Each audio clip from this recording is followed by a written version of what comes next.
Nabi Sulaiman AS adalah satu dari 25 nabi dan rasul yang kisahnya tercantum dalam Al-Quran.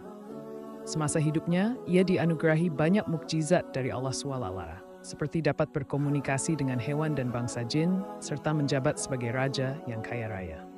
Kisah mengenai kekuasaan dan kekayaan Nabi Sulaiman AS diabadikan dalam sejumlah ayat Al-Quran seperti surah An-Naml.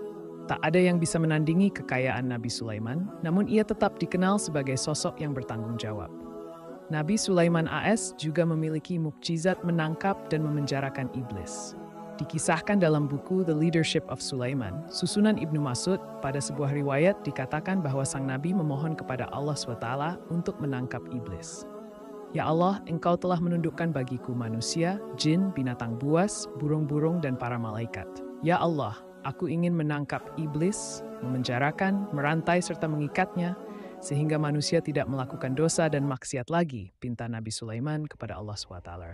Bukan tanpa alasan, tujuan Nabi Sulaiman S. menangkap iblis ialah agar tidak ada lagi yang mengganggu manusia. Sebetulnya, Allah SWT melarang Sulaiman S. untuk menangkap iblis karena tidak ada gunanya.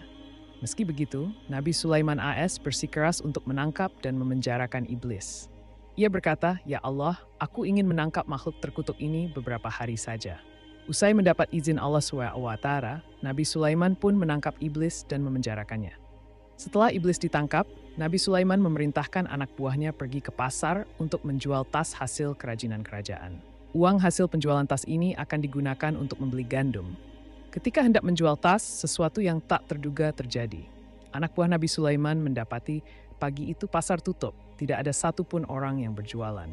Akhirnya, ia melaporkan hal tersebut kepada Nabi Sulaiman AS. Sang Nabi bertanya, "Kenapa bisa begitu? Apa yang terjadi?" Tidak ada jawaban. Setelah peristiwa itu berlangsung beberapa hari, Nabi Sulaiman akhirnya memutuskan untuk bertanya kepada Allah SWT. "Ya Allah, apa yang sebenarnya terjadi? Kenapa orang-orang tidak bekerja mencari nafkah?" Allah SWT menjawab, "Wahai Sulaiman, engkau telah menangkap iblis itu, sehingga akibatnya manusia tidak bergairah bekerja mencari nafkah. Bukankah sebelumnya telah aku katakan padamu bahwa menangkap iblis tidak mendatangkan kebaikan?" Iblis yang ditangkap Nabi Sulaiman berhenti menggoda manusia sehingga manusia tidak lagi bersemangat mencari hal yang sifatnya duniawi. Akhirnya, Nabi Sulaiman pun segera melepaskan iblis. Keesokan harinya, orang-orang kembali pada aktivitasnya di pasar.